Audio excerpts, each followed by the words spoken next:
Hi, everybody. Hello. How's it going? Really hope that you can hear us this time and Uh, see us. the little thing down there says that they can hear us. Good. Love that. Uh-huh. And if so, this might be the first time that we started on time with no tech Um, issues. I mean, my clock says 2:01. But I hit the button at 2. Yes. But there's a lot of lag, Um, so I think they're not going to see us until 2:01. Better to start late than start early. Okay. If you notice that if you clap after every word, it sounds It's much more true. impressive. Whatever you say is true. Yeah, it's crazy. You can actually just sort of rewrite reality that way. Anyway, and speaking of writing, I didn't have a transition. Let me just turn off the volume on my computer. Wonderful. Did you learn how to do that? You're so rude. You didn't know last week. So rude. Also, it snowed today again. Again. Wild. What cause are we supporting this week, Sophie? We are supporting, it's actually a GoFundMe. So it's not really run by an organization, it's created by an individual. And the link is, as always, in the description below. So this fundraiser, it's a GoFundMe that's called Helping the Essential, and it is raising money for the sanitation workers in New Orleans. I'll just read you a little bit about what it says. Waking sometimes at 3 or 4 o'clock in the morning to meet the needs of the city is what the sanitation workers of New Orleans do on a daily basis. They are tasked with handling and disposing of the city's trash. These men work tirelessly for hours on end to ensure these needs are met, but they are now having to fight for fair treatment and fair pay. These men have not been provided any protective gear to guard against or combat the pandemic we are all facing. Instead of addressing the concerns of the workers who are risking their lives in the COVID-19 riddled city of New Orleans, they were fired or told if they didn't stop fighting for what is right, they would be fired. This fund is being created to show the city, as well as the companies not addressing the problem, that the city, the world, support these workers. These individuals deserve hazard pay and benefits for the work they do. They're looking to raise $25,000, and they're about halfway there. So if you have anything to spare and you're interested in this cause, again, that description is below if you'd like to support it. And we hope you do. Right. No thoughts and prayers, just cash money. No thoughts. No prayers. No prayers. Cash money only. Yeah. Oh, what a great motto. No thoughts and prayers. No thoughts, no prayers. Just the cash money. Cash money only. Yes, please, without joking, go support them. They're doing incredibly dangerous work for a really good reason, and they're being treated like garbage, and that's not right. Yeah. So, hope you'll check that out. Okay. Want to talk submissions this week? Yes. We got a lot of submissions this week. It was very exciting. We got so many. I'm really excited to dive back in and read all of them. I didn't have a chance to read all of them because that was a lot of words. There were so many. But we're really proud. We're really proud of you. Yeah. You did the thing. Drafting's really hard. Yeah. Very, very cool. And we've been at it for a while now, as we had it pointed out to us just now. We've been doing this workshop for 2 months. Yeah, that time is moving weird in our lockdown here. That actually doesn't surprise me that much. I can handle the fact that it's been 2 months. And I think we sort of started as soon as lockdown started. That's true. Yep. That's true. And so, since we're 2 months in, just want to make sure that we say thank you. This is legitimately one of the most fulfilling things that I have going on during our lockdown right now. I look forward to this every week. Yeah, it's been really nice. It's been really nice to see the same people showing up every week. And watching you grow. It's been absolutely wild. So thank you so much. Yeah, and we're really proud of you. Yeah. Want to celebrate them with some submissiones? Yes. Okay, so I asked you to pull this one up because I just got dragged beyond belief for last week doing both roles in the script that I read. I wonder why. Wrongfully. Wrongfully accused. I've been cruelly used. Right, that's true. So, for this week, for this script, Kevin's going to be reading it with me. Okay. Let me guess. You're Bianca? Yes. Yeah, because Bianca has more lines, I'm noticing. Uh-huh. Okay. So that one is me. All right. Well, baby steps. No steps at all. No steps at all. 0 steps. No thoughts, no prayers, no steps. Okay, and this is by... Oh, dear. Do you remember who it's by? I lost my think place. I think I have it up on the Discord. It's by Eli Summers. Eli Summers. Sorry, Eli. It's by you. Thanks, Eli. So it's called the Pluto 10. And it is, I'm guessing, again, an audio drama, I think, because it's a script, and then the only directions we get are sounds. So I'm going to be reading for the character Bianca, and Kevin's going to be reading for the character Otto. Mm-hmm. Mm-hmm. You sure you don't want to read for both? Okay. Thank you so much, though. All right. I thought I'd offer. Yeah. You're so kind. Okay. The first thing I feel is the cold. I feel my body try to pull away from the ground.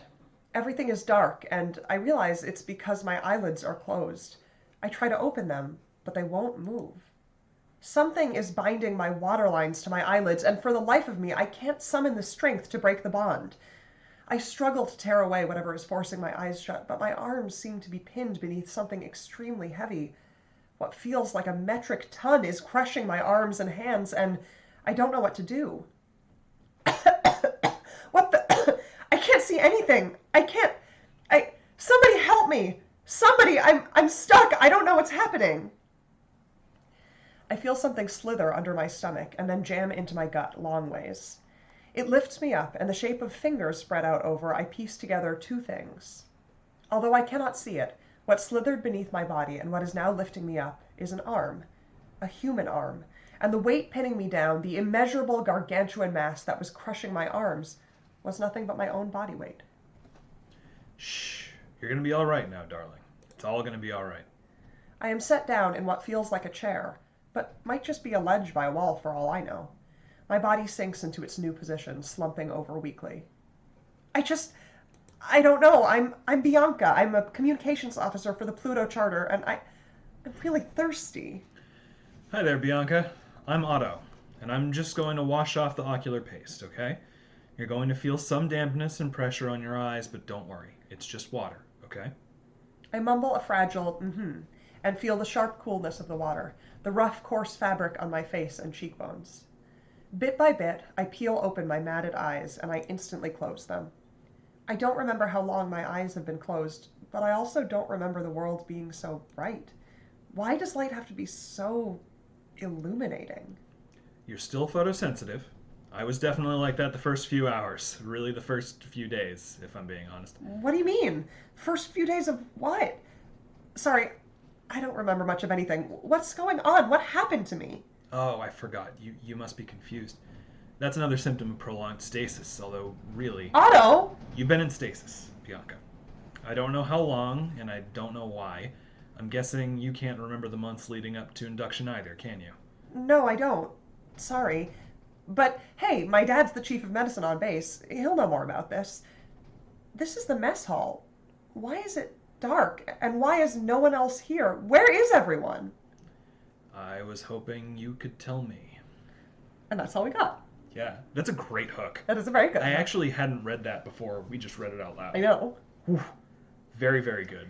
Yeah, I like that it starts us off in this really, really tense situation, and we're right in her head, right? This is since we're getting her interiority.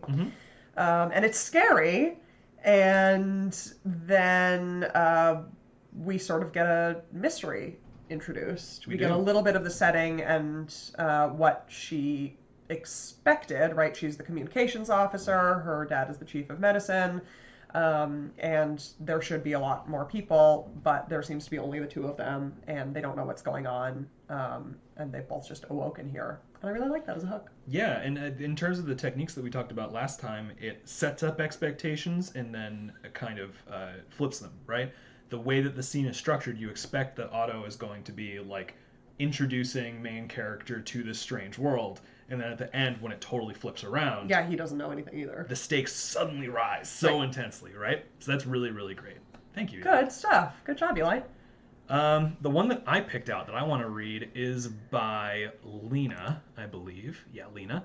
It's called John and Rebecca, and I really liked this one. I also want to point out that Lena said that she, or they actually just any pronouns there, wrote all of this in Swedish and then translated the first 500 words of it for us into English. Nuts. That is wild. That's really cool. Thank you for taking the time, Lena. I wanted to make sure we honored it, and I just really like this one.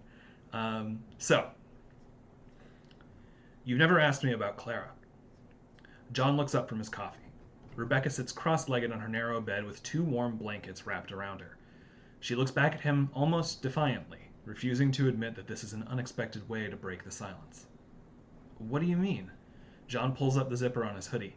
He lifts his shoulders to protect himself from the cold in the room. Shouldn't they be more careful about the heat in a place like this? The coffee tastes almost nothing, but John still appreciates that the staff put the cup in his hands before they showed him to Rebecca's room. Now he has something to do when the silences get too stiff, something to hold on to in the midst of the unknown, a small point of heat in his hands. Rebecca's coffee on the bedside table is untouched. Everything in the room somehow looks untouched, even though it's obviously meant to be similar to her own home. The bookshelf has 4 shelves, but there are only 3 books on them. The desk fills the entire short side of the room, but is completely empty. The walls are a washy yellow, the ceiling light is cold, and the room is more tidy than Rebecca's flat has ever been. The few things she's brought from home are so lonely that they look pitiful. A diary on the bedside table, a postcard with the female symbol on the wall, the patterned wool blanket above her shoulders. It's been several years since you broke up, John continues, unsure why she's bringing Clara up now. Rebecca gives a short laugh, though it sounds more like a scoff. She scoffs at whatever he says or does, wants him to never forget that he is her stupid little brother. You've never asked about us. Not how we got together, not anything. She tightens the blankets around herself. John doesn't dare to meet her gaze. He takes a sip of coffee to win time, then slowly lowers the cup from his mouth. Is it important? He asks cautiously, but knows before she's answered that it was the wrong thing to say.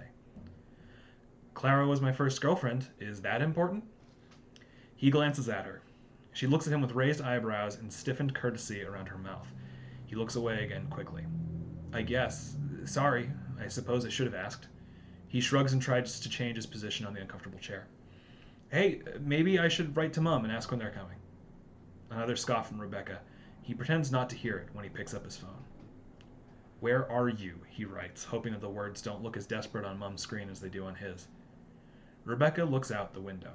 Her gray face is still stiff with artificial niceness. On the window sill stands a small plastic Christmas tree with lamps of different colors on the skew branches. It doesn't exactly do much to set the mood. That was John and Rebecca. Thank you, Lena. So for this one, Lena actually specifically asked that we talk about the hook here. Is it an effective hook? So what do you think? I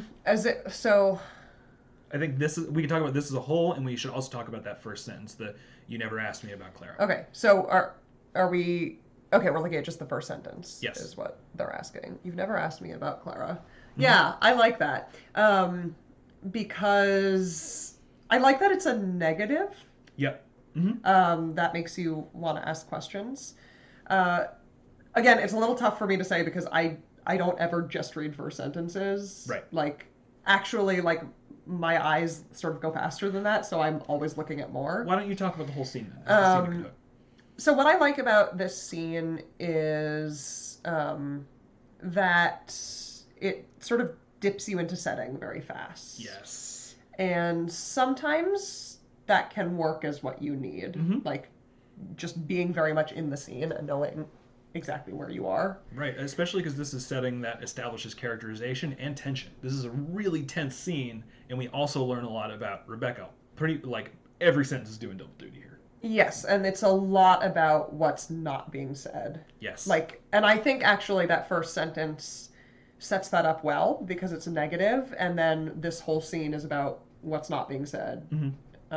And what is what is being avoided or unacknowledged. Yeah, I would agree. There are little ways that I would, worry or tweak that first sentence, but I'll talk about them a little bit. But again, since this is translated, I don't know if there are connotations that we're missing in Swedish, right? I can't believe you translated. Yeah, that's wild. That's amazing. So you never asked me about Clara. I guess to me that can read with a couple different tones, right? It can be accusatory. It can just be curious. It's very, very broad. So what I might do personally is tweak the phrasing a little bit so that it shows the audience the tone you intend, right? Why have you never asked me about Clara? Right? Or I noticed you've never asked me about Clara, or something like that. I don't like those phrasings that I'm saying, but they are a little bit clearer about the tone that you should use. But again, it's totally possible that in Swedish the connotations already cover you there. Right. So I don't know. But I really like it. This feels very, very lived in a very short space. I believe that these people exist, and that's really something, Lena. So very nice work. Good job. And you had one more. I have one more.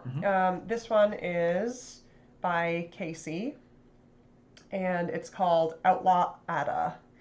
A short story that grew out of my control lengthwise. Inspired by Oregon Trail books from the depths of my local library, this story puts a fantastical and queer spin on the classic pioneer narrative.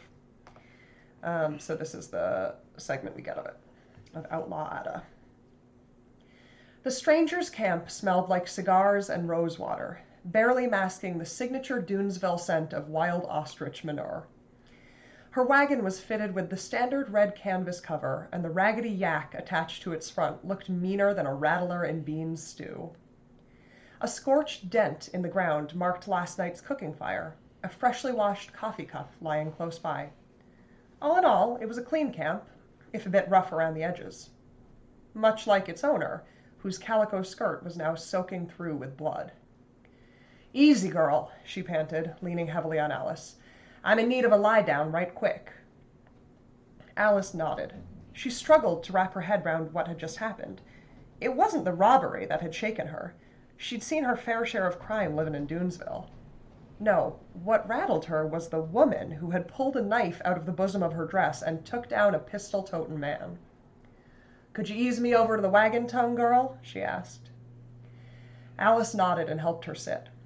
The woman inspected her calf, gingerly prodding the bullet wound. She almost managed to hide her winces. "You can leave me be, you know," she drawled, eyes not moving from the grizzly hole. "I got those fellas to leave you alone, and you got me out of town. We don't owe each other nothing no more." Alice began to walk away, recognizing the clear dismissal. If she'd picked up any darn sense living in Arifak County, she would leave the lady be and scoot. But as the sun's dying rays shone across the woman's lined face, she sensed the same unknown factor that had led her to follow Miss Stranger to Johansson's that morning. However, she came back, clutching the discarded coffee cup, now filled with creek water. Show me your leg, please," Alice said tersely, kneeling. The woman arched a dark eyebrow and jerked her calf away. "Ah, so you do speak." Alice swallowed. "You have to wash the cut, or it'll get nasty real quick." The woman looked her over, her jaw set hard, but her eyes betraying a hint of curiosity. She had the gaze of a falcon slicing through sinew and skin. "Humph," she said, with a cross of her muscled arms. "What's your name, girl?" She swallowed. "Alice." "Humph. Why are you still here, Alice? I appreciate you helping me out here, but," she tilted her head, "our debts are settled." Alice didn't respond right away. Instead, she pulled off her old bonnet and slowly pressed it to the woman's still bleeding leg, watching her face as she did so. This time the woman winced, but did not move it away. She just looked at Alice again, but with incredulity rather than suspicion. "Nobody in Dunesville would have jumped in to help me like you," Alice said. She didn't want to meet the woman's gaze. "I figured I might as well stick around to see what you've got going on. It sure beats going home, Miss—" "Alver," the woman said. "But you're gonna call me Ada." "Now, Alice, when you're done washing this here scratch, I would appreciate it if you filled the water keg over by the front wheel. We're gonna need it where we're headed." Last sentence has some good momentum. I love this. I love this. For a lot of reasons. Did you say who it was by? Yes, this is by Casey, I believe. Okay, it starts so strong just with a description, which I think maybe we talked about last week, if a description could be a hook. Yeah. And I think this is a great example of a description that works as a hook. I don't know if is this an absolute first draft, or I don't know if this person has like gone through it a little bit more. Either way, I'm amazed because so much is packed in to just that first sentence. Like, cigars, rose water, very strong, and we're starting with scent. We are. Which is unusual, but very evocative. And the signature Dunesville scent of wild ostrich manure, which is wild and very specific. And I think that immediately grabs your attention because it's an unusual setting, very strongly described. And then just by the end of that first paragraph, what I really like is that we're sort of in a static way getting a scene, like we're looking around at the setting, and then all of a sudden at the end it throws at you, oh, someone just got shot. Yes. So like you thought you were just looking at this camp, but no, actually what we learn is that a whole bunch of weird stuff has just happened. I do think it's really interesting, the choice to start it right after all of this action. We actually skipped a whole action scene. That's true. Started right after that. Unusual, really cool. And then, I mean, this is a little bit cheating because the author did say it was queer, but I think even without that, you kind of feel like a lot of chemistry between these two characters right away. Yeah, I didn't know that, and I certainly felt it. And so we get a really strong setting, a really strong chemistry relationship, a couple of interesting characters, and then this hook ends with, like, it's very directional. Where are we going? Yep, exactly. Why do we need the water? I love it. I think one of my favorite things about this one, kind of tying into what you were saying, is in that very first paragraph, I mean, even in that very first sentence, that sentence is doing like 3 or 4 things at the same time. It is establishing an emotion. It's this, like, giving us setting. The ostrich manure bit is world building. The stranger. The stranger is kind of setting up the situation. That is an unbelievably efficient first sentence. Yeah. Yes, efficient. That's the word. Like, yeah. I think that Casey is doing a lot really, really fast. Yes. One of the things we're going to talk about today when we talk about revision, actually, is how, like, one of the ideals that you want to shoot for as you're revising is really you want each sentence to be doing a couple things at the same time. That's the goal. You're not always going to hit it. But this is a great example of a sentence that does a bunch of things at the same time. So I just love it. Really, really awesome. I just love it. What happens? Sounds like Casey's going to keep on posting it. Yeah, all right. Love it. Great job. Cool. So are we ready to get into our lesson of the day? Let's do it. All right. Let's flip over here. We get... Uh-oh. There we go. No, that's the title of it. It's not wrong. Uh-oh. Now we have to make it good. Tips for the revision mindset. Woohoo! Revision's hard. It's really hard. And, like, it's hard in totally different ways from drafting. So I'll tell you up front that I think that in some ways... one of the things that I've learned as a teacher is that sometimes you're better at teaching the things that you yourself have trouble with. I think in some ways I can be a little bit more direct about the things that you should do when you're revising because it's harder for me. You have the natural, like, revision mindset, and I have to train myself into it. I just find that revision is so much less existentially upsetting. What do you mean? Because drafting is upsetting because of, like, the whole blank page thing. Drafting is a thrill. Drafting's freewheeling. Drafting is just making stuff up and nobody can call you out on it. Well, we're different. We're different. I feel like we should sing a song. We won't, but... Yep. Uh-oh, now we have to make it good. Let's talk about the revision mindset. I have 5, count them, 5 tips for you today. I would recommend you do them in order, but I'm not your dad, so you can do what you want. You're not? No. Sorry. They're going to be very disappointed. Well, that's one end of season twist that we've certainly cut out. First off, figure out what you want this piece of writing to accomplish. That's kind of a rough way to put it. It sounds a little heartless, I guess, a little bit mechanical. But let me tell you what I mean. So first off, this is a chair. Wow. Wow. Do you know about those? No. Wow. Amazing. What is the purpose of a chair? What is it supposed to do? I want you to think about that for yourself for a second. Sophie, what's the purpose of a chair? Are you actually asking? Yeah. Am I supposed to give you the right answer? Tell me what you think. I mean, chairs can look a whole lot of different ways, which is, I think, sometimes why you can stump yourself with this question, because they don't all have 4 legs, they don't all have a back, whatever. Right. But the idea of a chair is you can sit in it. Exactly, right? A chair's purpose is ultimately, the main function of a chair is to be sat in. That is the purpose of the chair. Remember this morning when I freaked you out by trying to convince you that it's to be seated in? Oh, absolutely. And you were like, is it really? Yeah. If any of you out there struggle with basic grammar, just know that, like, I do all right with writing for myself, and also I'm an English teacher, and I literally did not know until this morning that it's later on. Compliment. Compliment. That there's 2 different words. That compliment with an I and compliment with an E are 2 different words? Yes. Anyway, you can be a moron and do anything. Ultimately, the main function of a chair is to be sat in. That was so uplifting. I love that. There are many factors we take into account when judging the quality of the chair, like comfort, height, beauty, etc. But the fact is that none of these things matter if the second someone sits in the chair, it collapses. Then it's a bad chair, right?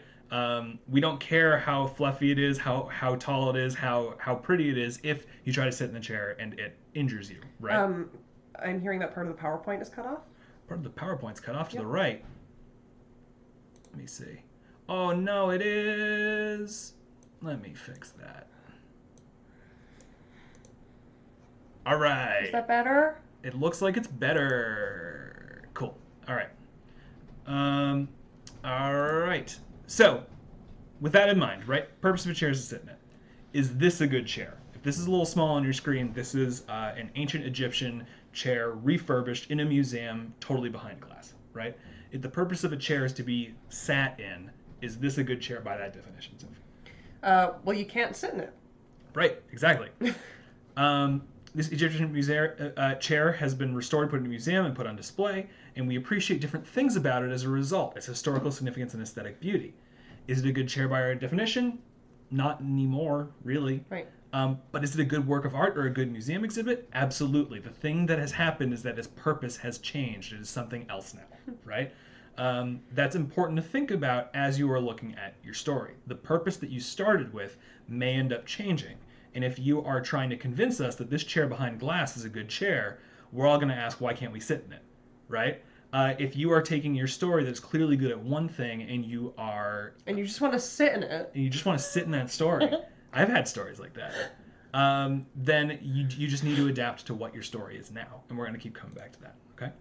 So to identify the purposes, it's a lot harder with the story. Also, there's not really one purpose. There are probably a bunch. It sort of depends. You can also ask this question of individual scenes within the story. What does it have to accomplish for the sake of the story on the whole? This is a list of questions that might help you find the purposes of your story. Is this scene or story supposed to give information the audience needs to know for later? Bring the audience closer to the characters?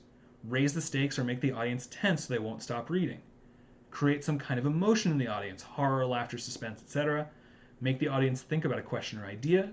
Build a world the audience wants to visit? And also, just be fun is a totally valid answer. I'm really glad that you included that because I feel like that doesn't get talked about enough. But, like, what is the point of reading a story if it's not fun? There's no point. Like, it should be enjoyable. Right. And that doesn't mean it has to be, in order to be fun, it doesn't necessarily have to be funny. Right. It could be horror and it could be really tense and upsetting the whole way through. But that's still something, but it's, like, fun in the sense that that is something we are seeking out. Like, we want to have that experience, we enjoy it. Right. And I think that the craft of making fun is itself really complicated. In a lot of ways, that is a big enough goal because that itself is really hard. So, don't feel like you need to address like super deep themes and ideas. Writing a story that is just fun to read is itself a big challenge. So be proud of yourself if you've got that. Our next tip, where possible, simplify your process. One of the reasons for me that revision is so intensely difficult is because I feel like I'm very good at hyper focusing on a small thing, and I have a lot more trouble when it's about looking at a very big thing. So drafting works for me because it's just, what's this person going to say right now? What room are they in? How do I describe that? For revision, if you just thrust a whole story in front of me and say fix it, I kind of wig out a little bit. So my suggestion, something that I found actually recently, but has totally changed things for me, is to think about rereading and revising as two separate tasks. First, reread. Read your story as though you're giving feedback to someone else. Identify moments in your piece of writing that you can improve on. Leave comments or markings with thoughts about that improvement, but change nothing. Right now, you are just reading. It's really interesting, like, how much of the process, I think, is just, I don't know, kicking, like, as much as you can, kicking the can down the road for a later version of yourself to deal with something, because then you're sort of just chipping away at it in that way, right? So, like, when we were drafting, it was, don't worry about making it good. That's for somebody else to worry about later. Right. And you just, that's not your job. It's just not your job. Right. And then when you, what? Bad news, y'all. You're the someone else now. Well, but in the rereading process, as you're saying, you only have to do the first part of that. All you have to do is, like, be a jerk, you know, and be like, this is bad. This is I hate this. This is no good. But that's all. Yeah. Right? That's the only part of your job right now. And then it's going to be somebody else's, which is you, job later on to figure out how to fix those things. But you can do those separately. And I think that makes it much less intimidating. Right. That's you tomorrow. Nobody likes that guy. So just put everything on that person. The other reason I think this, you know, if you want a really concrete reason that this is really useful, is because, and like, say you're writing a really fast-paced, tense action scene, but while you're rereading it, you are stopping every other sentence to kind of streamline something or to make an edit. You as the reader cannot tell whether the scene is actually fast-paced because you keep on stopping yourself. So rereading just by itself gives you a clearer view of what it's like to actually read it. When it's time to revise, I'd recommend you only do that after at least one full read-through. Sometimes I will do a couple with a few sets of comments before I go in.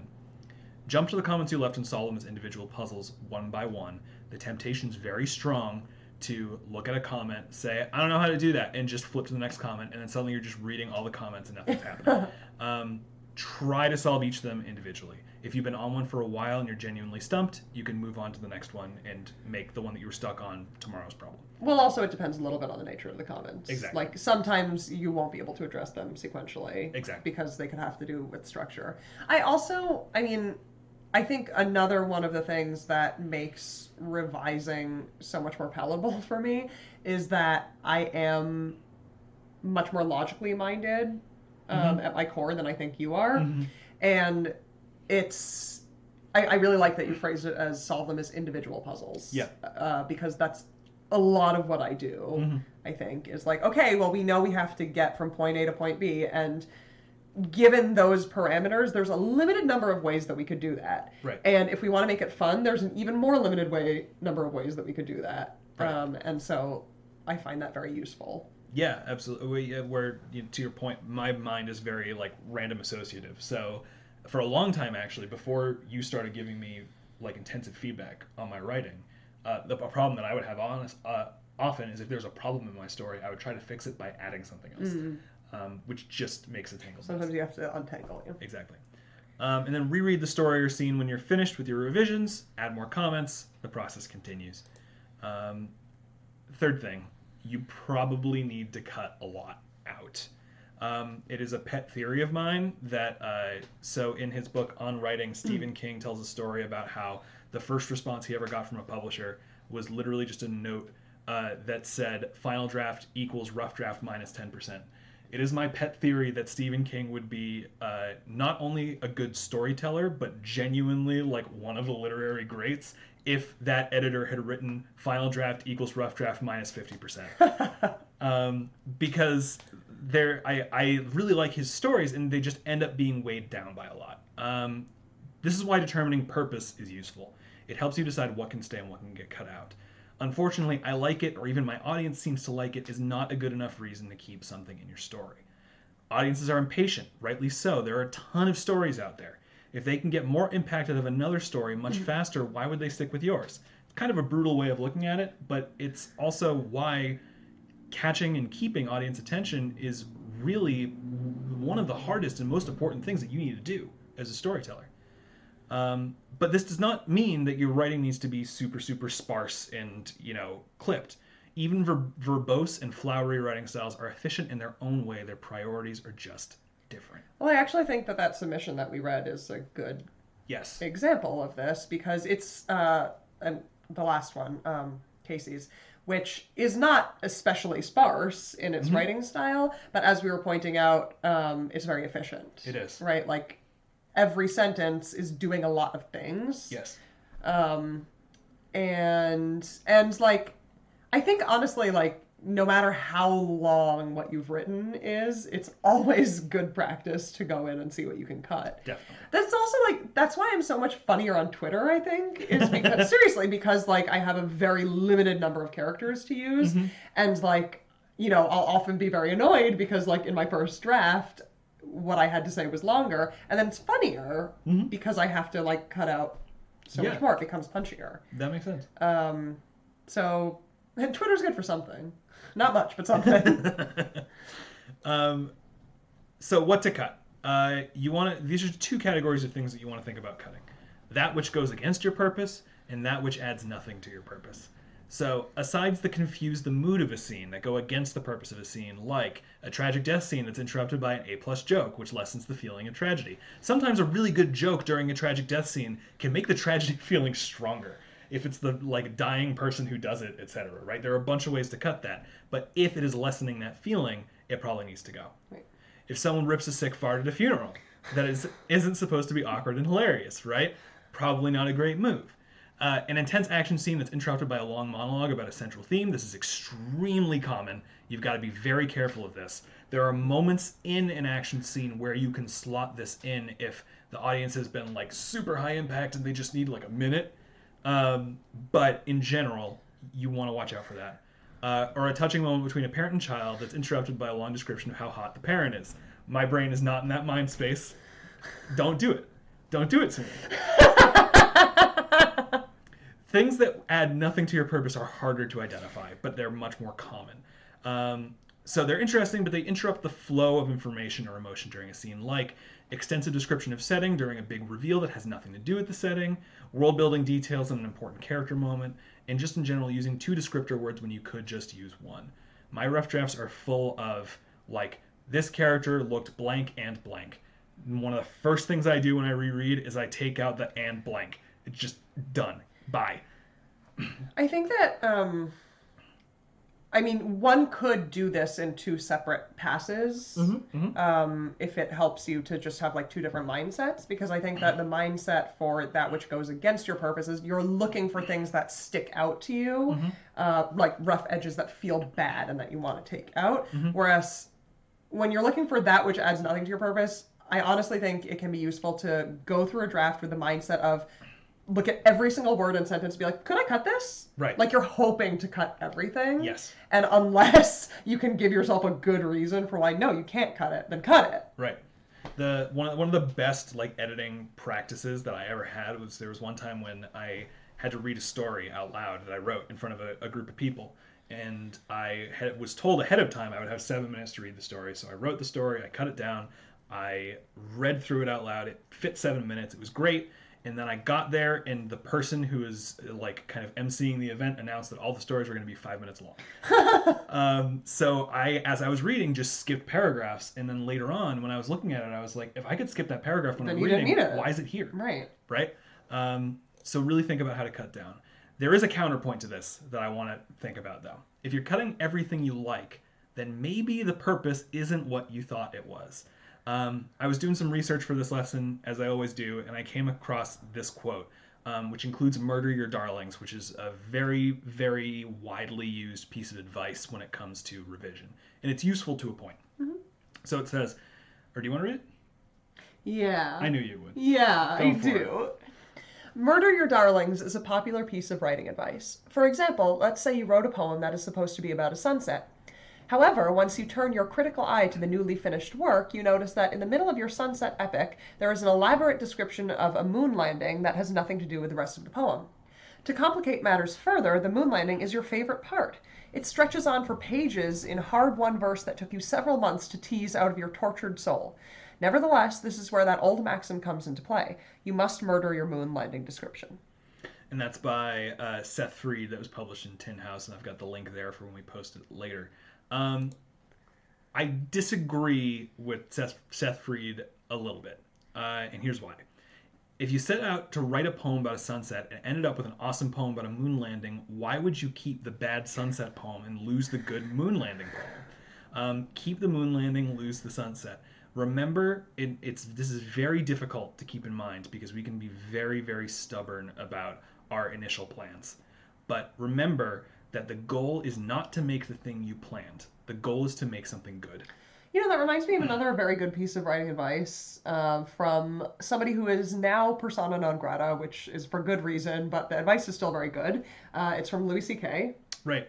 Writing about comedy. Yep. And I think what he said is that, like, when he comes up with a routine, he, like, writes the whole routine and builds to, like, the funniest part, and then he cuts everything and then starts with that funniest part. Yep. And then writes from there. It then builds up from there, yeah. Yeah, and I think that's really good advice. I mean, not to say that that's how you have to write every time, but I think that is one way to do it, and the reason for it is related to this, which is sometimes what you set out to do, you'll come up with a gem within that, and then maybe it could be a smart idea to build from there. Yeah.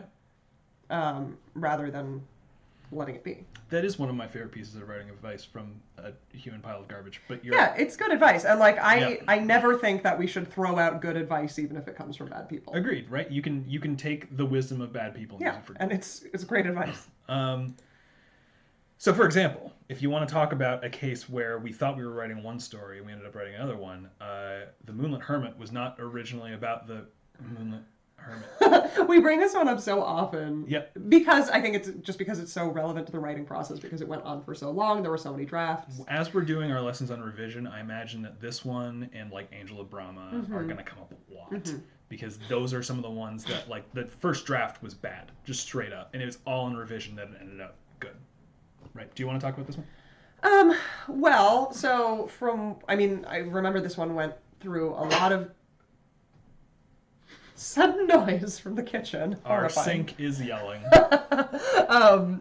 Yeah, we went through a lot of drafts on this one, and I think the Moonlit Hermit itself as a concept was a thing that was it just kind of set dressing? Yeah, I just in your initial draft. That was just part of like the random world building that I was doing. I just needed an example of a fantastical plant that Lord Aram would keep in the keep, and I just made up the Moonlit Hermit. Like that was pretty much one draft actually. And I loved the Moonlit Hermit more than anything. And I hated everything else. I was like, this is bad. This is all bad. And he was like, okay, I guess we start over. And I was like, keep the Moonlit Hermit. And he was like, it has nothing to do with anything. And I was like, I want everything to have to do with it. So once again, like splitting up the work so that I say this is bad and then he does all of the work. So long as you know you got a good Tanner. I know. I got a good too. I would lose my mind if I had to sit with Audacity or Pro Tools that long. But anyway, so like he wrote this whole draft and it wasn't really very good, but there was something in it that we thought was really a gem. And so it was worth hanging on to that gem and building the whole thing around that to suit that concept, even though that was not originally the point of the story at all. It doesn't matter what your original point was. Right. All that matters is telling a story that's good, Exactly. And that you care about. Yeah. And we didn't care about the rest of it. Exactly. So we're going to shake things up a little bit. We're actually going to do our exercise in the middle of the lesson today. We're running a little... What?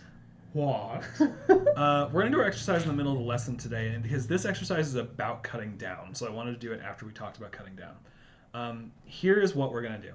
I have on another document 2 insanely long passages that I wrote just top of my head and they were very fun to write. Now we need to turn them into good ones. So Sophie, you haven't seen these either. I haven't. So what I'm going to do is I'm going to project these onto the stream. And I'm also going to copy paste them to the announcements channel on the Discord so that you can just copy paste and go from there. In the live channel on Discord, I would like you to cut these down into what you think are the really important parts, the parts that do not detract from, or do not do nothing in face of what you see as the point of the passage. So why don't you start doing that now, and we can keep talking about it, because I think they're on kind of a lag, so we're going to be waiting a long time. Yep. All right. So, Kevin is putting into the announcements channel. I'm putting it into the announcements channel. Yeah, he's putting into the announcements channel a very, very long passage, or a too long passage. Mm-hmm. And what we want you to do is cut it down as you think best. Right. And then put that into the live channel. Yep. Our sentence is, Sandra, who had eaten 3 fried eggs for breakfast, walked from her bedroom to the hallway to the kitchen to the living room, and once there she saw that her cat, Mr. Twinkles, was sitting on her light blue armchair, the very chair which she had received as a present from her mother, who had bought the armchair in a Moroccan bazaar on one of her many travels. Then suddenly, without warning and completely unexpectedly, her cat exploded. I can see why that was fun. Yep. We're going to give you all a minute to see how you cut this down. I did not totally make this one up on my own. I elaborated on, I went to a talk with an author named George Saunders once, and he used this as an example of how to cut down, except his example was really just the last sentence. So I've added like a paragraph to it. But it's up to you what the purpose of this passage is. Right. That's very cool. Mm-hmm. Okay. People are typing. Do you say Sandra? I would say Sandra. I think they're 2 different names. But like, spelled like Did I that. say Sandra? Yes. I think. I guess we could check the tape. All right.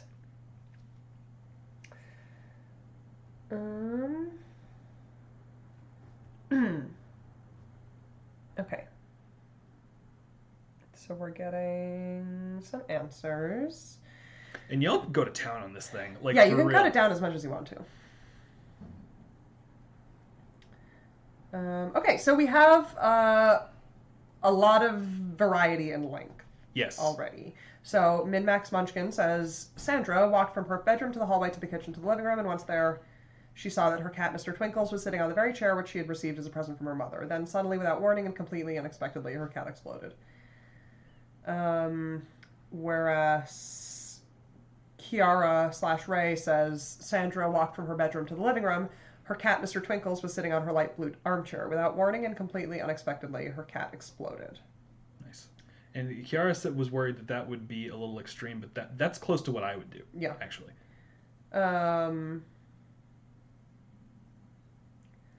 Whereas Elena said, completely unexpectedly, Sandra's cat exploded. The example that when George Saunders gave this, his ultimate point was basically that the cat exploded. Why do we care about any of the rest of this? Right.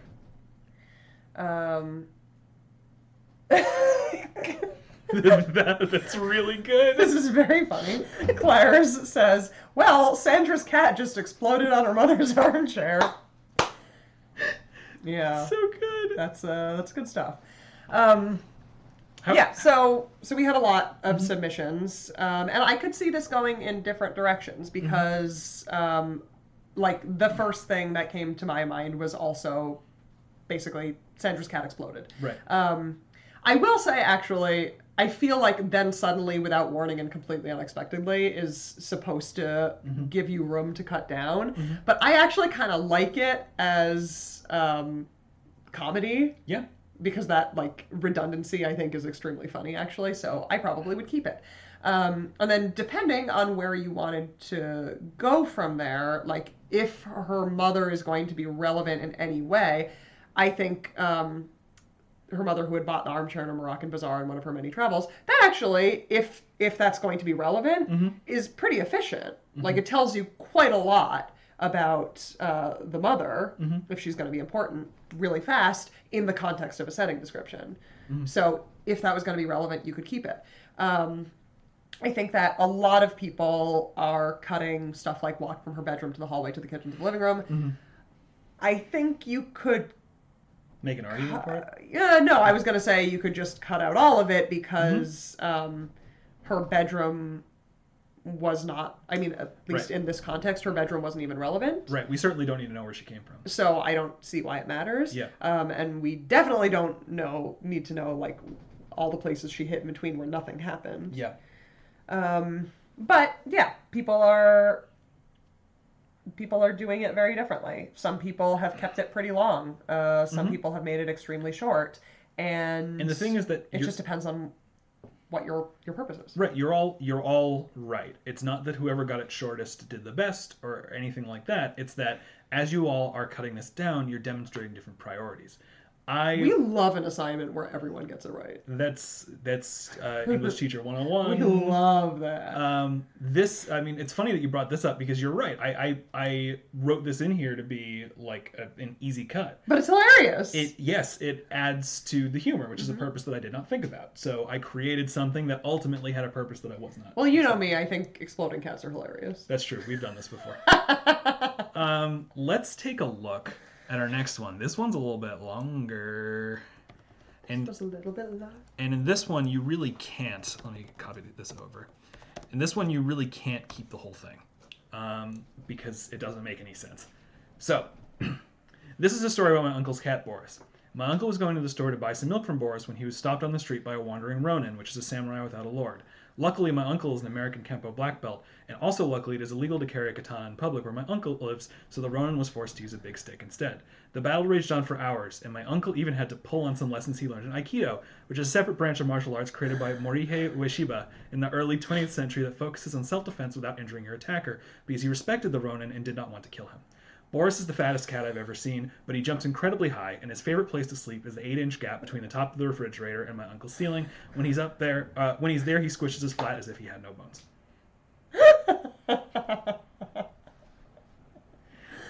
That's really funny. We had one that didn't work out well for a cat, so I wanted to make sure we had one that was nice for a cat. That's beautiful. That's true, by the way, about my uncle's cat, Boris. It seemed true. Yeah. He also is an American Kempo black belt. Seemed true. Yeah. I don't know if he does Aikido, though. All right, so we're starting to get responses. Elena says, literally, I would not cut a thing from the sentence. It's exquisite in its voice. And, like, that's where I land. Really? Yeah, it's so funny. I was laughing the whole time. Like, if this is a story where the point is a narrator with a very strong voice, this is so funny. Mm-hmm. Like, and you obviously had a lot of fun writing it. That's true. Because it was funny as hell. And so it just depends on what your purpose was. Like, this already reads to me like it's going to be comedy. Yeah. And it's going to rely on the narrator's voice, in which case I think it's great. But other people are going to see it differently, and they're going to cut it down. So, Anya says, this is a story about my uncle's cat, Boris. Boris is the fattest cat I've ever seen, but he jumps incredibly high, and his favorite place to sleep is the 8-inch gap between the top of the refrigerator and my uncle's ceiling. When he's there, he squishes as flat as if he had no bones. So Anya looked at this and said, okay, this is a story just about the cat. Right. We know that from the very beginning. This is not about the uncle at all. So let's cut everything that isn't to do with the cat. So that was very clearly like our purpose is learn about the cat. Right. And keep only that stuff. Unionized Rat says Boris. Oh, the other Sophie says, it's beautiful. I can hear Rita saying this. The reason you can hear that is because Rita is your stream of consciousness. Rita is my rough draft voice. That is like my first drafts look like Rita talking the whole way through. Okay, so Rowan, on the other hand, has decided clearly that the purpose is to learn about the uncle. My uncle is an American Kempo black belt. He also learned Aikido, which is a separate branch of martial arts created by Morihei Ueshiba in the early 20th century that focuses on self-defense without injuring your attacker. So just the stuff relevant to the uncle. Right. It seems like Rowan feels like I found the story about the uncle, and as a result, Boris does not matter that much. Right. A lot of people like it as is. Yeah, wow. Okay, so a tired pan kind of shuffled things around. Boris is the fattest cat I've ever seen. When he sleeps tucked into the 8-inch gap between the top of the refrigerator and my uncle's ceiling, he squishes as flat as if he had no bones. My uncle once fought a wandering rodent on the way to get him some milk and won. This is probably why Boris is so fat. That might be my favorite one. I really like that. So we shuffled things around. We definitely condensed a lot, but we're still keeping a comedic voice, but it's a really different comedic voice. It is. Than the one that you wrote. Yes, it which is. I think is really cool. It is. I think that's a more efficient comedic voice too. Mm-hmm. Like this one, the point of the comedy is that it keeps going and going, which is why somebody said it sounds like Rita. Right. One thing that, like, if we're talking about different purposes of writing and how sometimes like really flowery language can be efficient itself, a tightrope that I often struggle to walk is, unlike Sophie, who's funnier on Twitter because you can edit it down. I have a very hard time being funny on Twitter. Oh yes, you're not that funny on Twitter. No, because you're hilarious in long form. My jokes are usually about, oh my god, why is this still happening? And I'm very good at that form. Right. That does mean that cutting down is difficult because it's like, how do I get that impact across without making it actually unbearably long? And right. That's a very difficult tightrope to walk, but it's one that I've kind of gotten better at over time. One more different. Lena says, while going to the store, my uncle was stopped on the street by a lordless samurai. The battle raged on for hours, and my uncle even had to pull on some lessons he learned in martial arts. Totally different kind of story all of a sudden. Yes. This is very action-focused, right? Mm-hmm. Excellent. Thank you. Cool. Really good. I love the variety. So do I. And it's just because, like, yeah, different people have different priorities and voices, and we could all start with the same starting point and come up with something different. It seems like people like this one. In the future, I think we're probably going to do another more specific revision lesson on cutting down at the sentence level. So we might do something like this again in the future. But we're running quite late, so let's get rolling along. 4. Remember, we have 5 tips. Feedback, reflect, apply. That's the process. Once your story is as good as you can make it on your own, it's time for feedback. Do try to make it as good as you can on your own before you give it up, and I'll explain why in a sec. When you're receiving feedback, do not say it's bad or apologize before they read it. Seriously. There's a couple reasons for this. One, it's a giant pet peeve of yours. It annoys me. It is very annoying.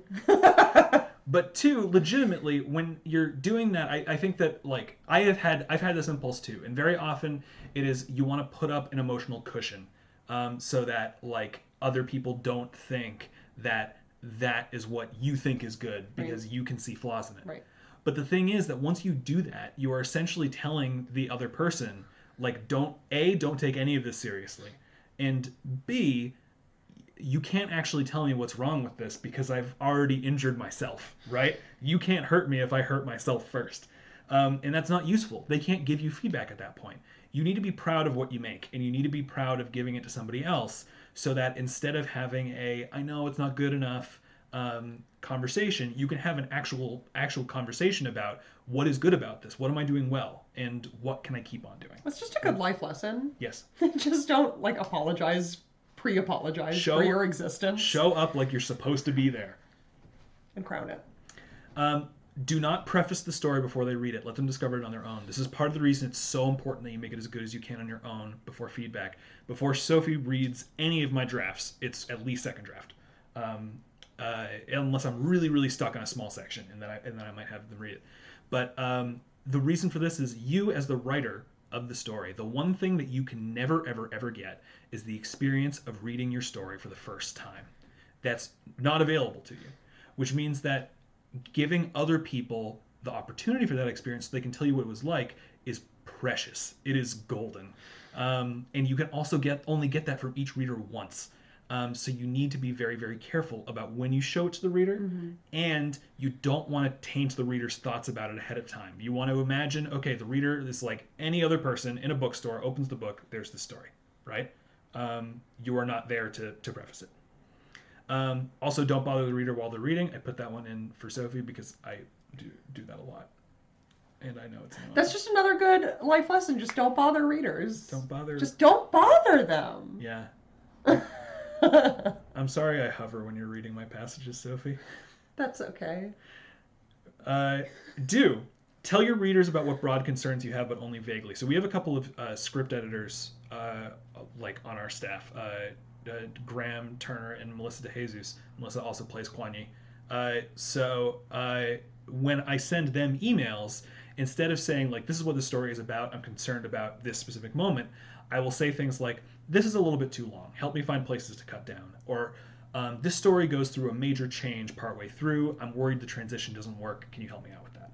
So I keep it vague so they know what to look for, and it also doesn't prevent them from reading the story by themselves. Right. Make sure you ask questions when they're done, and pick readers who complement your skills and weaknesses well. You're not going to be able to do this overnight. This is something that, like, I feel like I have collected people over the course of about a decade. And I'm very, very lucky that I found you, because your skills really align with my weaknesses in a really, really big way. And I'm cute. Your skills align in a big way. So this is where I pointed out that there's two different kinds of compliment. Oh, that's true. Let's move on from my show. Once you get feedback, it's time for more revision. While you're applying that feedback, don't take every piece of advice you receive as gospel. Take a while to think about it and see if it gels with what you want to do. Feedback is not commands. It's not orders. You ultimately are in control of your story. Don't ignore feedback that several people give you. If multiple people noticed it, that means there's something there. It still doesn't mean you have to do right what they want. It just means you should look. Exactly. Also, those things very much apply, not to get too far ahead of ourselves, but to criticism. Yeah. If you do put something out there and you get criticism from people you don't necessarily know, same thing applies, which is like, if a lot of people say a thing, look at it, but you never have to. I think there's a general feeling out there sometimes that if a lot of people or several people say something about your work, you have to fix it. I don't believe that. I think that if several people say something, take a look, but you still got to make your own decision. Right. I mean, this isn't about the writing, but it is about our production. I think one of the biggest examples for us is like the kissing noises on our show. Yeah. People complain about them all the time. Yes. But like both creatively and politically, they're extremely important. Yes. So we keep it, and we're like, yep, we know that you have a problem with it, and it's staying. Right. We ultimately think that the benefits outweigh the annoyance or disgust that people have from the sound. So yeah, similarly, when you get feedback, particularly when multiple people point a thing out, take a look. Right. But do ask your readers why they felt the way that they did. Even if you don't agree with their suggestions, you can often find an alternate solution that fixes their concern while sticking with your style. This is also helpful to think about when you are giving feedback. Along with the second point, remember that your readers are just reporting their experience. Use that information, but don't argue with them about it. The thing is that if they tell you they felt a certain way when they read your story, they're right. You cannot tell them they were wrong about their feelings, in general, to anybody ever. So that does not mean that you need to bow to every one of those feelings, but it does mean that if somebody is telling you, look, I was bored in this section, you should take that into account when you are revising that section, even if you think, all right, this is just a boring section, I'll make the next section more exciting. Or this might just not be for that reader, right? Right. And the thing about people giving you feedback is like, they will help you figure out your blind spots. Yes. And again, just because you were clued into something that maybe you weren't aware of before, that doesn't necessarily mean that you have to change it to suit that specific reader, but it is illuminating to find those things out. Totally. And the reverse is also true. Just because somebody likes something, ask them why they like it. A good example of that is Graham, who I mentioned before, who is one of our script editors, absolutely loves Sir Angelo, absolutely adores him. And that means that whenever Graham comments on a scene with Sir Angelo in it, like, he gives really good feedback. I'm not dunking on his feedback in the slightest. But one thing that I have to think about is, does he just love this because it's Sir Angelo? Exactly. That's his blind spot. Right? That's why I gather evidence from, or feedback from multiple people. Evidence. Oh, you want me to find the evidence? Did you just quote our own show? Yes, but I didn't write it. I didn't write that line. How do I know when I'm done? There's no easy answer, but here's some things to try. Set a deadline for yourself. I never knew when I was done until suddenly it got to the point where I had to be done. And like with not enough time to do it. It's kind of like the Twitter thing in a different way. You know, like if you just have a hard deadline that you have to hit, if you have a word count that you have to hit, it like forces your hand in a way that can be really useful. Right. You might also be done when you're sick of the story. Like seriously, you're not going to add that much more if you can't get into the story. You've moved on emotionally. That's all right. Write more stories. If you've reread it several times and you're just changing the phrasing of certain sentences, you're probably done, right? The perfectionist drive will always be in you. You need to find a way to shut that up because it'll never be perfect. Ever, ever, ever. There's a part of me that still wants to go back and rewrite every episode that's up there. But the fact is, because of our deadlines, I'm too busy.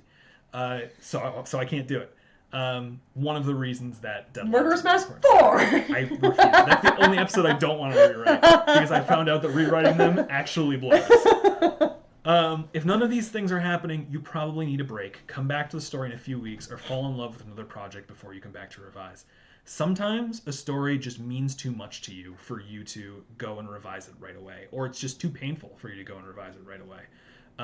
There are some episodes that we put up that I can't listen to for months or sometimes over a year, just because remembering the feeling of writing it was so hard. I got weirdly stuck on Lesson Learned for a very long time. Oh, yeah. Juno Steel and the Lesson Learned. And so I have a very hard time listening to that one because I remember how critical I was. And so I'm still very critical of it, right? So you're stuck at home, so you might as well do this work. This is an announcement that we've said before, but I just want to reiterate it here. We're taking next week off. This is, again, like one of the most fulfilling things that I have going on right now, and it takes a lot of prep. And don't apologize. Don't apologize. Don't apologize. I'm explaining. So this is also a good moment in the writing process for us to take a break, because if you're feeling burnt out in your story, then you take a break, right? Don't touch it for a week. Start writing something else. Give yourself a minute. Then do the following. I want you to do one full read through of your story, commenting as you go. Revise those comments. Then receive feedback from a group member and give feedback to a group member. Your submission for when we meet again in 2 weeks is going to be a little different. Instead of submitting part of your story, I want you to submit one really excellent suggestion or observation a group member gave you. We're going to celebrate each other as editors. I'm really excited to see those. Yeah, it's not too late to join a group. Yes, the group search channel on the Discord is still active. Still a bunch of people looking for groups. We get new people in here every week. Yep. So even if you don't have a group yet, that's totally fine. You can find one. And Mod Sebs has been really helpful with people finding groups. Yeah, absolutely. So, any questions? Thank you. I know, I did it for you. If you haven't seen the David S. Pumpkins bit, I know some people still aren't aware of this iconic SNL sketch. You got to go check out David S. Pumpkins. Any questions? This is the part where you actually ask questions. Yes. And we probably won't take as many questions as we usually do because we're running a little late. Okay. How do you offer criticism and feedback that is more helpful than thing good or thing bad? Well, you got to say why. And you can also sort of explain the impact that it had on you. Like, what was your experience of reading it? How did it make you feel? And why was that? I statements are very useful in that way, right? I was bored in this section. Do with that information what you will. Also, being specific really, really helps. Think about the difference between this story is boring versus these 2 paragraphs were boring, right? Then the writer knows where to actually go. So specifics can really help you. And you can also, the author will be able to make the decision about whether they want to take your advice, but you can also say, if it were me, I would, this is how I would fix it, this is how I would punch it up, whatever. Yes. You can give suggestions, and they may or may not take it, but that's a good way to be helpful, and even if they don't take it, it might give them some direction for what they would like to do. Yeah. When you're revising, do you often have to add a lot more to get it back up to the length you need it to? If you do, what do you do to make sure that's up to snuff as well? How long does it take you to go from the rereading to the revising stage? That's from Gold Rogue. My honest answer to that is that it totally depends on the project. The way that I've described my writing process to you all is how it typically works, but total wrench in the works. I was really stuck on our next two-parter actually for a very long time. And then once I had the draft done and I was ready for the revision process to be as intensive as it usually is, but like there wasn't that much to change. Like the first draft or the second draft, I guess, came out really well. Sometimes you get a freebie. Sometimes you do. So you kind of have to be able to judge that on your own for each project. You know, when it's done, how much you need to revise, to add, etc. But as you do this more, you'll get a better instinct for it. How do you go about big structural edits? They seem so overwhelming. That's from Eau Claire. They are. Do you want me to take this one? Hmm? Do you want me to take this one? Yeah. Usually, the advice that I gave about taking a big task and simplifying it is secretly my advice for everything, because we cannot conceive of a task that's too big. A huge structural change, like, you can't fit your head around, especially if a story is really long, like a season, like a novel, whatever. It ends up you're just not smart enough to keep it all in your head. I'm certainly not. So as a result, you need to find ways to make it a smaller task. If you need to make a big structural change, start asking yourself questions about what scenes does this change affect? How can I change those scenes one by one, right? How can I reduce this down to these little things? So sometimes what I will do is I'll have a larger kind of planning session with myself where I decide what scenes might need to change. And then at the top of each of those scenes, I will leave a comment where I like put in what I think needs to change. And then later on, when I go back and mess with the comments, it is a much smaller task for me to take on. Anna asks, when you're working as a team, have you ever had a disagreement when you are on opposite sides of a certain issue, i.e. the direction of a scene, a specific revision, etc., and how do you reconcile that? Yes, we absolutely have. I can't think of any, but we definitely have. So it mostly happens when one of us, usually me, but not always, has a specific thing they insist has to be in there. You just said that and I got mad. I've always been right about it.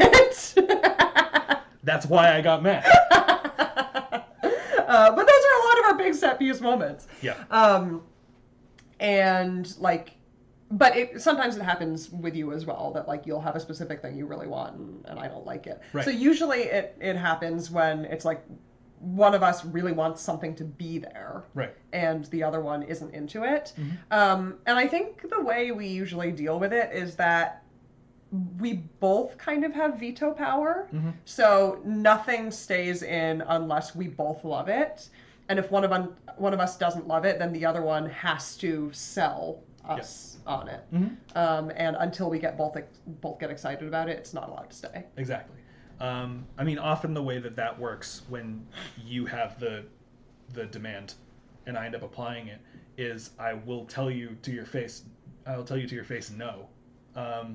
But then ultimately, like, it's in my head. So when I'm drafting, it will come up. A good example of that actually is Lesson Learned, because I was having so much trouble with that one and the mood was very like dark and oppressive. And then out of nowhere one day you came in and told me that we had to talk about Juno having a wedding dress. And I was furious. I was so upset because I was already having trouble just making it go in the first place. And you were throwing something at me that felt totally irrelevant. So, but then I was writing it. I realized I needed a setting description. And when I did the setting description, I realized that it can be an analogy and then we can bring in the wedding dress and there are ways to fit it in, right? And I think I was also like very... Well, I think we like fought a lot about the last scene of season 2 of the Juno series. We did. Because I had this like very specific tableau that I wanted, and you really wanted the Ruby 7 to come back. Yeah. And like we fought about it a lot. Right. Because I had this like very specific like kind of Star Wars image tableau in my head, and the Ruby 7 wasn't really a part of that. And you wanted the Ruby 7 to like come and pick them up, and I think we compromised on it by having the Ruby 7 be part of it. Yeah, the Ruby 7's part of the tableau. I think also originally you didn't want Jet to pick them up, but I think that you might have ended up relenting on that when we talked about the like actual mechanics of the scene. Yeah. So yeah, I think the way we usually resolve it is like whoever wants a thing has to sell the other one on it. Exactly. In order Exactly. for us to make it work. When writing dialogue, do you need a blank said, they said every time, or is it okay to leave it to keep the flow moving? That's from the other Sophie. Yeah, you definitely don't.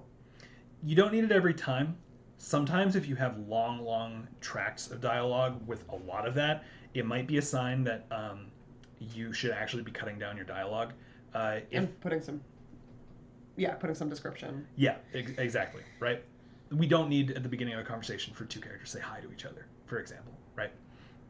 And like you can feel it out a little bit maybe by reading it out loud and finding the rhythm of it, and like are you hearing yourself saying they said over and over again, and that's not going to feel good, and then maybe you want to cut it out a little bit. Casey asks, any suggestions for editing other people's writing when you have a very short attention span / focus issues? Huh. I don't know. I mean, I do most of the editing in this house, but I don't specifically have that problem. I would, unless you're like reading somebody's novel, I would try to at least read through a whole section at once, even if you aren't like making comments as you go. Like you might have to break it up for yourself in the same way of like, okay, first I'm going to read it, then I'm going to say what I don't like, then I'm going to give some helpful feedback. But I think when you're reading other people's stuff, the thing you want is to preserve the reading experience as much as possible. Mm-hmm. And what you don't want to do is like read some of it and then go away for a while and then come back and have forgotten what happened. So maybe split it up for yourself. Yeah. Doing the read through and then giving the feedback. Mm-hmm. Cactus Bee asks, when you're fixating on a minor / passable issue or one your beta readers don't even think is an issue, do you have any tricks for making your peace with it, or does it just take time? Sometimes you never make peace with it, to be completely honest with you. And so you don't, it's less about making yourself okay with it and more about being okay with writing being out there that you know that there are flaws with. That is one of the biggest things that I've learned from our episodes being so long and coming out so quickly. There is always at least one moment in every episode that if I could go back, I would change it. Yeah. 100%. Yeah, me too. And it's usually not until it's released that I realize, like, oh, this is how I would have fixed it. Yeah. But one of the things that we really had to learn is that, you know, for better or worse, you just gotta let it sit. You gotta leave it alone so you can move on to the next thing. Right, let's just take a couple more because we're running out of time. Yes, we are. Anya asks, should filler scenes that have the main purpose of lengthening the time scale of the story be cut out? Otherwise, how do you have time skips without jumping around in time too much? You definitely don't want filler.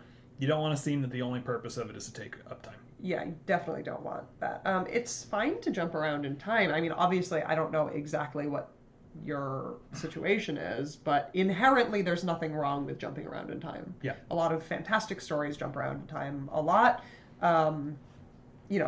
Do a big time jump and then stay within a smaller time frame from there on. Like you can do anything.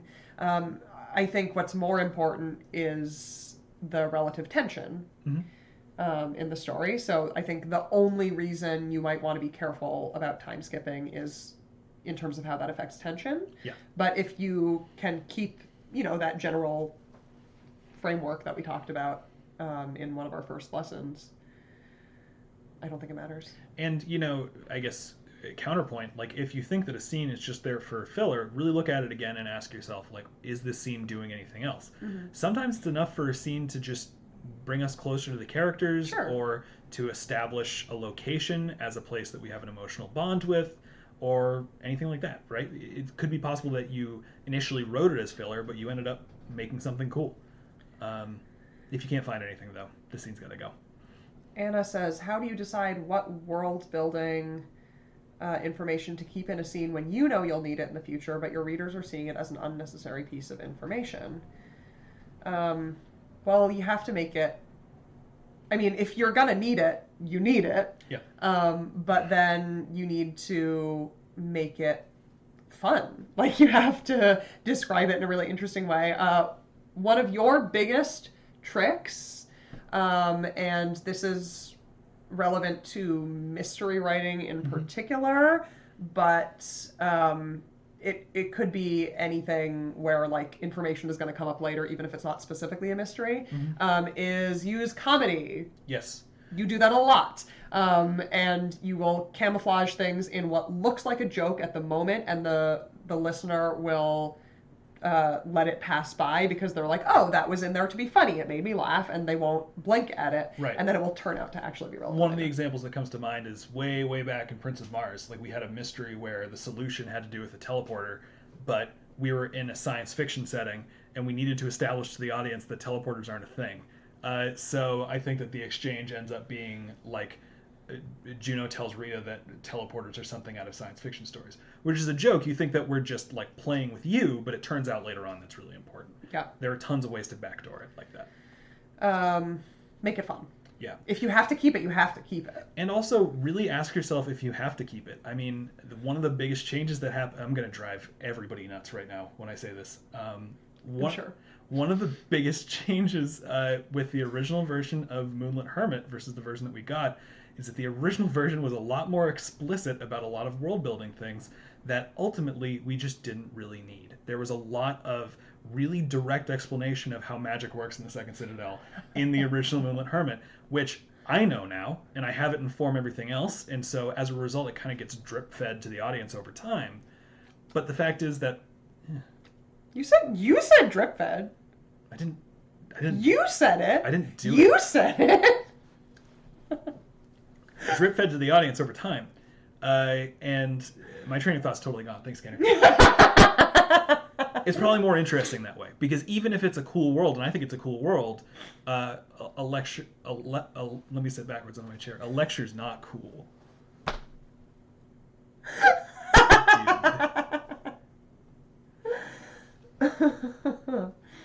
Okay.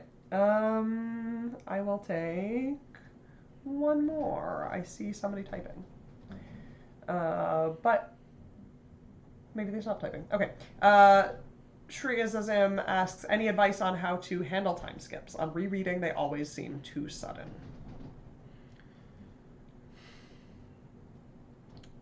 It's a little hard to say without looking at what you're talking about. I think there are a bunch of different ways to tackle this. On the one hand, if you are time skipping constantly so that all of your scenes are extremely short, then you might want to ask yourself if you can condense, or if you can kind of collapse some of the things from across scenes into one scene. Because it's true that too many transitions can kind of exhaust an audience or make it a little hard for them to follow. But the other thing that I want to say to this is, a lot of the time when you reread your own writing, you make up boogeymen. You make up things that you're worried about that nobody needs to be worried about, and it's just about changing your perspective on it. One of my favorite examples of that is that people get really, really, really paranoid about the verb said. He said, she said, etc. And so they start putting in things like he exclaimed, she questioned, etc. Said's fine. One of the things that's nice about said is that it's invisible. It really basically doesn't take up space. So you can use said pretty much as much as you want, especially because a lot of the time those other words are too much. So that's kind of a sideways way to answer the question. If it feels really jarring, check with other readers to make sure that it is really jarring. And if it is, try to condense so that your time skip moments are isolated. You have as few of them as possible, but they're significant. They're important. I'm going to take one more just because I have a quick answer for how we do this. From Al the MB Nerd. Any tips to come up with a crime to write a mystery story, like how to have the culprit or the way it was done? And I just have a quick answer because we have a particular way that we do it, which is to, which is maybe not how it's usually explained. I'm not sure, but like it totally depends. There are actually two completely different schools of mystery writing. The way we do it is we write it from the outside in, which is to start with what it looks like to an outside observer, like this impossible thing that happened, right? And then just we figure out how they did it, and then right from there. Right. And like we hold all the cards, so we can do that. We definitely go like excitement and engagement first. Whereas I think Agatha Christie was famous for like genuinely looking at all of her all of the crimes in her books as puzzles that she had to solve the puzzle before she could start writing. That sounds way harder. Yeah, no thanks. Yeah. We're not smart enough. No, you can be a moron and you can do anything. Dumbass writes. And we'll leave you with that. Oh boy. Thanks everybody. We're gonna miss you next week. Again, if you need a break, take a break. Start writing something else. Fall in love with that. Once you have a new project that you're really, really happy with, it's sometimes easier to go back to an old project and really take it to task. And talk with your group about how you're going to do your feedback. We want you all to start working with your groups to figure out what works for you as a group, so that, even when writing Fiction Across the Void ends at some point, you still have this group of people that you can work with and write with, right? So really start building that together. Yeah. Again, we can look at the fundraiser that we posted in the description. If you have anything to spare and you want to support. No thoughts and prayers, just cash money. That's our motto. And also dumbass rights. Bye, everybody. Bye.